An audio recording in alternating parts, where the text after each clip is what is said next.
The views and opinions expressed on any program are those of the producers and/or the persons appearing on the program, and do not necessarily reflect the views and opinions of FRC Media, Bristol Community College, or the City of Fall River.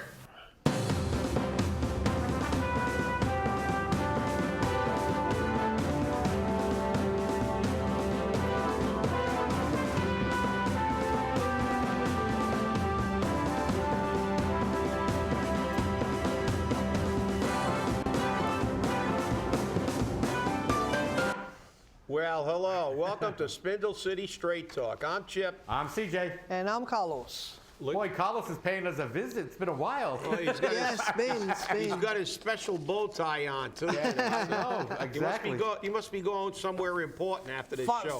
Finally, I had my a week vacation. I need it. You're always on vacation. To charge my batteries for this year. You're always on vacation. You're going to need a battery charge. The way things are starting off, it looks like it. Yeah, well, where do we begin? Come on, CJ. Before we begin with the city stuff, I have to give a big thumbs up and great deal of support to the Supreme Judicial Court of the Commonwealth of Massachusetts. In a case which was John Doe versus the SORB, which is the Sexual Offender Registry Board. Supreme Court docket SJC 11823. The Supreme Judicial Court basically, to summarize this, struck down the Sexual Offender Registry Board, which basically meant that on Wednesday, when this decision was issued, they turned around and they took the Sexual Offender Registry offline. Now, this only affects Massachusetts, doesn't affect anywhere else in the country. And they gave a listing of approximately 9, I believe, criteria which must be met for the Sex Offender Registry Board to publish these people's names. But I'll read you the conclusion. The decision of the Supreme Court judge affirming SORB's classification of Doe as a Level 2 sex offender is vacated and set aside. We remand the matter to the Superior Court for entry of an order requiring SORB to conduct an evidentiary hearing consistent with this decision and to cease disseminating Doe's registry information on the internet during the pendency of such proceedings. So basically, what the Supreme Judicial Court said was, we cannot allow you to publish the names of rapists, child molesters, dog screwers, whatever you want to call them, and the people of Massachusetts have no right to know that they live next door to a pervert. Okay? And this all comes about because the Sexual Offender Registry Board classifies people. That classification is based upon how likely they are to repeat the offense. And sexual 1 and 2 offenders under the previous system are most likely to reoffend. And those are the ones you want to know about in your neighborhood. The problem is that we can't know about it now. And we can't report it anywhere. Because our Supreme Judicial Court, the liberal arm of government in Fall River, which is basically the entire government in Massachusetts and everywhere else, has said, too bad, you don't have a right to know. And yeah, too bad, you live next door to a guy who's probably going to rape your kid, but that's your problem, not ours. I mean, that's basically what I get out of this. I don't know about you, Chip, but... Oh, yeah, I'm thrilled over this decision. Yeah, I mean, what's next? Are we gonna strike down the government's ability to make a list of terrorists? No, we're not going to do that, are we? Well, these people are domestic terrorists. They terrorize families. They terrorize neighborhoods. Now you have to live in fear that the person next door. And again, we get back to this is an arm of government. And I have always been a proponent, and now I'm even a bigger proponent of electing judges. In states where judges have lifetime appointments, as they do in Massachusetts, and all of them are appointed politically because they know someone, not a good thing. The reality is that if you're appointed by some politician, because you know some politician, when somebody that knows that politician's relative gets in trouble, phone calls are made, and this is why we see these sentences of probation for these heinous crimes. We've had numerous instances in the state of Massachusetts. We can go back years and talk about the judges that have released people that have murdered people and drunken driving, the 40th or 50th DUI, and they're getting probation because they're connected. At least in states like Nevada and places like that where they elect judges, you only get one shot at doing that. When you do that, you're gone in the next election. The people will definitely throw you out of office. And this is, to me, this is criminal. To make, there are certain things in life, and I think everybody has a right to due process, but these people were convicted of a crime.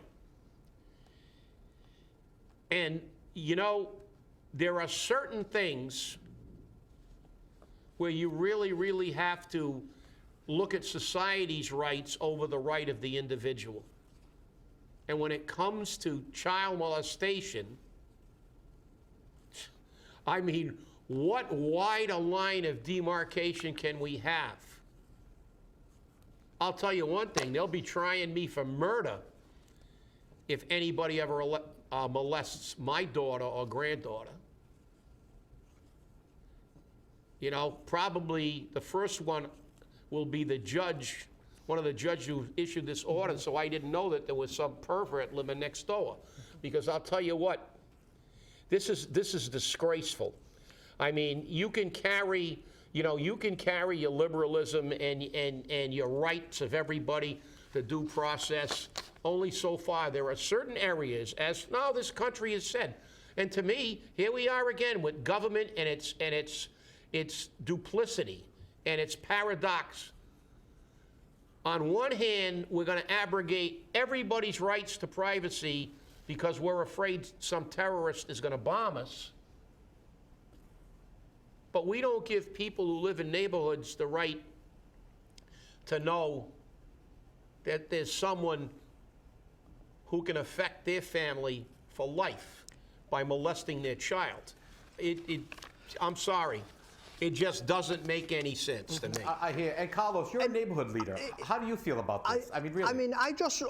I want to say this, and it's been my opinion about crimes. If you are convicted of a crime, in my opinion, you lost all your rights. Automatically. I don't want to hear it. You are charged of a crime, you lost your rights. I don't care if you're going to hide your face, you're supposed to hide your face. I don't care what's going on. You are a criminal, you lost your rights. That's my opinion. Yeah, and look at what our state delegation just did and the State House just did.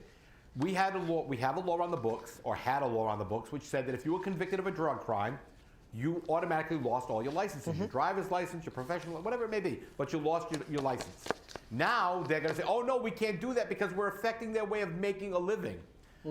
Part of their way of making a living was probably selling drugs, and they need their car to get to their people, their customers to get to. And you know what? We have people in Fall River which haven't committed a drug crime, and they can't get a driver's license for various reasons, whether they be an illegal alien or whatever the case may be. Well, do we start giving them driver's licenses now? Well, they don't have enough money to buy a car, so why have a license? I mean, if they broke the law and now we are give them rights back again, now we're going to have to start picking, what law that we're going to, give back. And I said that before, and I just told you, CJ, what is the difference to give back the license to somebody that was caught with drugs and broke the law, and a person that's not legally in here, okay, that broke the law and don't have a driver's license now? They need to go to work too, the same way that the guy that got caught with. Yeah. It's the same thing. No, you're right, and don't get me started on this because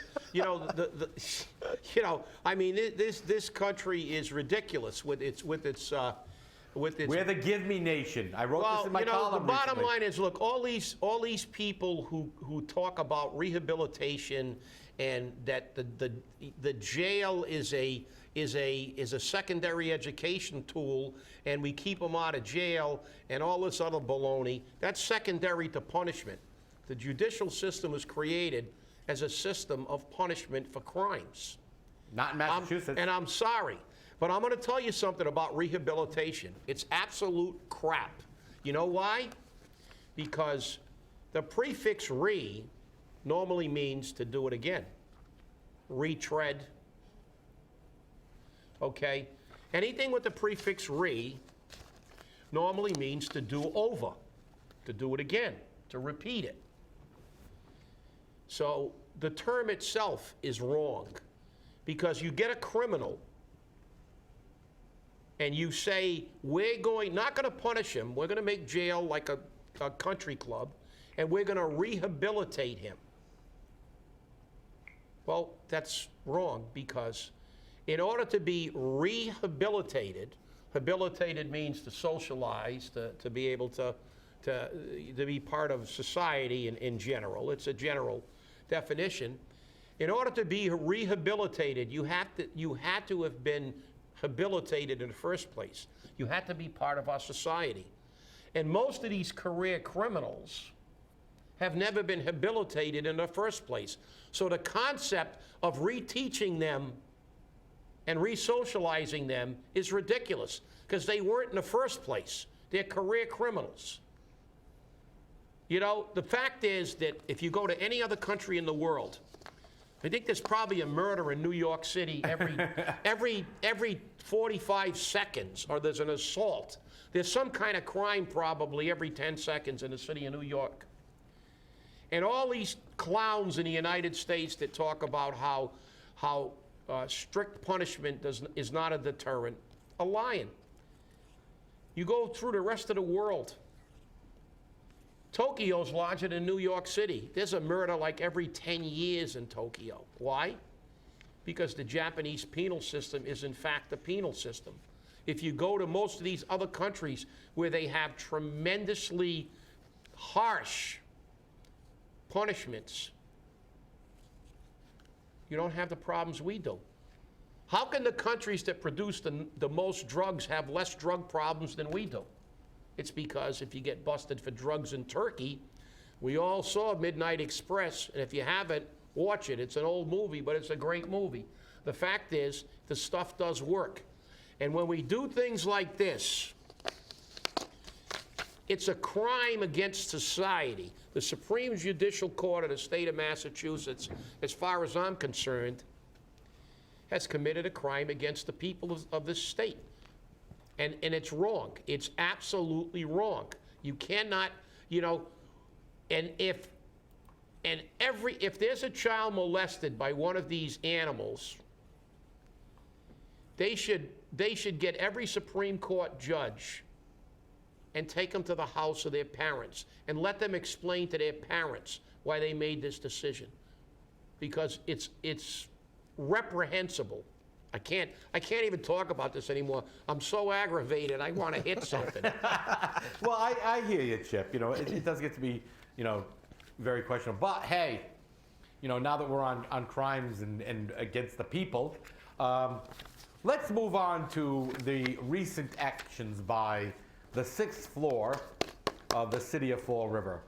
And Carlos, I believe you were at one of these meetings where they fired the former outreach coordinator for the community, which was Nick Camara, and then announced the hiring of somebody new, but they haven't said who it is yet. But based upon the actions of the current mayor, I'm quite sure that it will be somebody who's a close friend or childhood mentor, like the new Drug Czar. A Drug Czar. And Chip, didn't we say this was going to happen? Didn't we say a Drug Czar was gonna happen? So we eliminated one job and created 2 new ones. Yeah. So that's the last time I did math, that's not a positive for the city when we said let's reduce the size of government. So. You know, a Sam Sutter line keeps coming into my head. that I'm expecting to hear pretty soon. I need more staff. I don't have enough staff. Remember that line, Carlos, Chip? Yes, yeah. I mean, we were announced yesterday. That meeting was to announce the neighborhoods, the move of the mayor firing the Nick Camara and supposedly hiring somebody else to replace it. The name was not announced, so at this point we still don't know who. I believe that person it's already picked, you know, but was not announced. The good thing that came out of this meeting and this especially position was that he wants to change the direction of the work being done by this person. So according to the mayor, he wants this person to be working on the streets. He will not have an office at City Hall. He will be mostly working out of his vehicle on the neighborhoods. Or up at Star. Oh, I don't know. But so that's what was announced at the meeting yesterday. So at this point, we don't know who the person Look, is. we've already determined that job is useless, okay? Right. If you can't walk into the mayor's office and talk to him about a neighborhood problem, you don't need a liaison. That's only a buffer, and it's another job to give away to one of your buddies. And I'm reading a quote from him that says, told neighborhood leaders to be more focused on infrastructure rather than services, just so you're aware to prepare yourself. I think it'll be, especially in the neighborhoods. Then he says that this Mr. Aguiar, who works for Star, and I guess he's going to continue, I don't know. He's going to his childhood mentor. And then he says, according to the release, Aguiar's duties are also to coordinate efforts with the fire and police department, supervising all relevant grants. Look, the fire department and police department know what grants are available. They're the people who get their grants. They're the people who basically did the work. You know, again, more duplication of effort. But here's the key. More duplication of effort. The city's got a grant writer. The fire department had somebody who wrote grants or capable of writing grants. I'm sure the police department does. Yes, now they we do. got another guy. You know, this is just more rhetoric to justify giving out more jobs. And now, how do we pay for these jobs? You know, and he's eliminating. He's pulling a Sam Sutter. You close a library and a drop-in center, and you say, there's your big cuts. Yep. And you pay more for the drivers to shuttle these people around, and so we lose money. Everything they do is a losing proposition. I haven't seen one attempt to totally reorganize all these departments. And it's just the same old, same old. You know, I mean, Linda Pereira, again, was on the radio stating we have to market the city. How many times are we going to hear that? They've been marketing this city for 20 years. What are you going to market? We just got found that the poorest city in the state of Massachusetts. We're one of the top cities in the country for heroin addiction. We're one of the highest in the state for crime. What are you going to market? Linda, stop using the buzzwords. Years ago, it was dovetail. You remember that, CJ? Yeah. Everybody, all the people in the inn they all have their buzzwords. Yep. We were going to dovetail things. Let's dovetail everything into this, and we'll be focused. Yep. So today, the buzzword for Fall Rivers, we dig up that old hackneyed word, marketing. That's going to save everything. You know, and like you said on the last show, you're trying to put lipstick on a pig. And if you put lipstick on a pig, it's a pig with lipstick. That's all it is. But you know, here's the thing. Now, I don't know if Mike Aguiar still is going to have his job at Star, but if he does, then we have to ask ourselves, then why is he getting the job of Drug Czar? And I'm sorry, I'm going to use that term. Okay? Because remember something about grants, because he's now going to oversee the grants. Okay?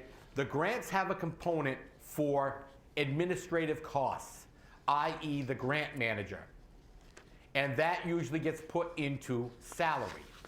We saw this done with Perry Long.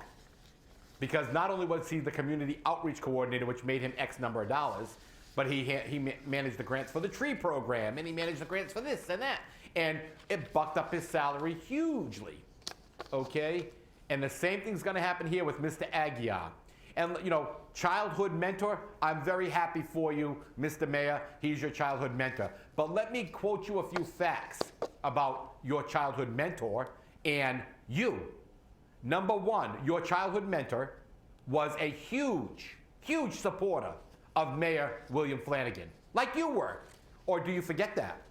You were such a supporter of Mayor Flanagan that you just about gave his acceptance speech for his election win. So, and Mr. Aguiar went so far as to call us everything under the sun, okay, out in front of City Hall and everywhere else. And he made sure that he is the biggest political kiss ass I've ever met in my life. Because there isn't a politician that goes into office that he's not right up their backside. That man's doing colonoscopies on a daily basis. All right? And I'm sorry, but now he's a public figure. Now we can call him out on it. And if he is truly taking this job, which I'm quite sure he is, okay, Starr should terminate him if he's not leaving for this job. Because he'll probably leave. He'll end up making 90 grand, 100 grand. Of course, he's got to be a grant coordinator. He's the one overseeing all the grants. And what does Fall River need with a drug czar? What does Fall River need to be involved in drug abuse and drug prevention? You know what? It's not our job. It's not our job. That's Starr's job. Let them handle it. And we have a state initiative now. The governor is big into the opiates. We have federal programs, we have state programs, we have state-funded institutions, we have STAR, we have Stepping Stone, we have all these places in Fall River. You know, here we go again. We're finding ways to spend the taxpayers' dollars. And listen, if we had millions of dollars, if this was Natick or Wellesley or Newton, and we had tons and tons of money and you wanted to maybe do something and lend assistance, I still wouldn't agree. but I could say, okay, we can afford it. We got the money. But you know something? Now we're going to do the job of someone else. And I understand it's the mayor's, one of the mayor's pet projects. He was involved in the drug in the anti-drug program from the age of 13 or so. And I understand that, you know, but it's not what this city is supposed to do. We're not providing essential services. We don't have enough firefighters. We don't have enough clerks. We don't have enough people providing the services to the taxpayers. The taxpayers are getting killed. And now we're creating more positions. And rather than take this money that he found to create this position and put another firefighter or a police officer or a couple of clerks in City Hall so you can get your bills paid quicker, no. How about giving the damn people who own property and the people who pay rent a break? That would be too smart. That would be the last thing. We want to market the city. Nobody's going to move to this city because you get nothing. And you're paying almost as much taxes after you factor in your water fees and your other fees as you do to live in suburbia. Linda, it must be really hard breathing where your head is inserted right now to use the word, we're going to market the city. That you've been using that con for years. We've been marketing, and Kenny Fiola marketed the city, and we've had marketing directors, and we've talked about marketing for the last 20 years. And look what's happened to this city in the last 20 years. It's a total disaster. And why is it a total disaster? Because we find more and more ways to give our cousins, friends, mentors, or whatever kind of adjective you want to attach and whatever kind of euphemism you want to say, to give everybody jobs and not provide essential services. Or worse. This is a poor city. This is a no-frills city. We should have the dollar menu. And we should spend our money on the things that the taxpayers pay their taxes for, to have an adequate fire protection, adequate police protection, adequate trash service, not more jobs for every political hack that ever interacted. I have the solution for it. I have the solution. And, you know, I really would like to see the people do this, but again, we have a city full of people who are afraid to do anything or are too lazy to do it. We have the right under the law, and we spoke about it previously, to do an underride. Let's calculate the exact cost of all these hack jobs, all these multiple assistant department heads, all these assistant supervisors that are not necessary. Calculate the exact dollar figure for salaries, benefits, and retirement, and put that in for the underride. And that will be the underride. That's what will come off the top of your budget and your tax assessment. And that will be it. Because guess what? The people have the right to do that.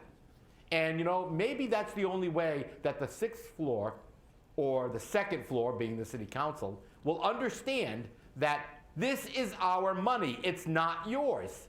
And until you realize that we're the ones that are paying the bills and not you, you need to shut up and listen and do what we tell you to do. You are nothing more than our puppets, not the puppets of the money mongers and the political machines. And unless you learn that, you're not going to be in office too long. How you've survived all this time, Linda, is beyond me. But let me tell you something. I've looked over your record very closely for the past 20 years. You have zero long-term, sustainable, positive votes. And with that record, the people still vote you in.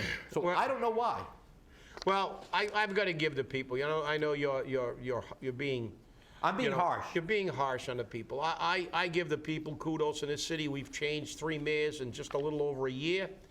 If this keeps going, it may be 4 in less than 2 years, or in another 2 years. Who knows? But as I've said before, for some reason we give the school committee, which is another subject we're going to take $4 million a whole show on, shortfall, according to Melissa Pansley. which is an absolute lie, but that's okay. We'll deal with that on Monday. But we have to carry that same anger and also that same message over to the city council. We have to tell the council that, we can get rid of mayors, but getting rid of mayors isn't enough. We need to put a council in that won't approve it, because guess what? The council will approve every single one of these jobs, so as far as I'm concerned, they are accessories before, during, and after the fact of the assassination of the taxpayer in Fall River. And I have it on good authority, because I met with one of Jazel's minions before he was inaugurated. A minion? That they don't have to worry about the city council because they have all the votes locked up already. So there you go, city councilors. You've been thrown under the bus now. So it's amazing what we're going to see, because we already know that you have the fastest listing of committee positions ever seen in the city of Fall River. So we know that was done in backdoor deals, okay, because you weren't inaugurated yet. You weren't sworn in, so you didn't have to worry about 30A violations. I'm so fed up with secret government. And you know what, Mr. Mayor, Mr. City Council President, you want to meet with me or anyone else and talk about an underride? Let's go. Because both of you know I'm good at doing what I do. And if I have to do this, maybe I will, maybe I won't. I don't know. I'm tired. I'm tired. People in Fall River need to know that they have the right. Well, you know, I'm reading this again, and it's talking about his drug prevention counselor at Star and stuff. So why don't you let him just stay at your mentor, stay at Star, and pat him on the back a few times and give him a little publicity and let them do their work. No, what do? We create a city job.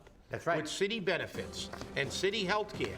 So you know what the moral of all this story is? Stay angry. Yeah, stay angry and stop questioning everything they do and say. Carlos, it was great having you back today. Wish you had some more to say. Thank you. Nice bow tie, Carlos. Have a great day. Thank you.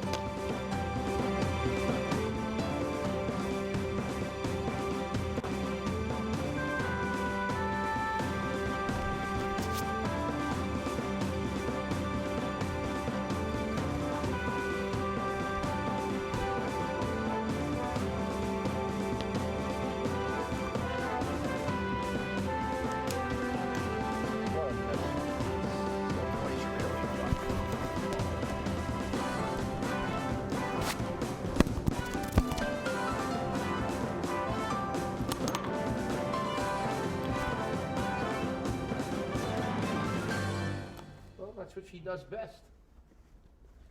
She, but she,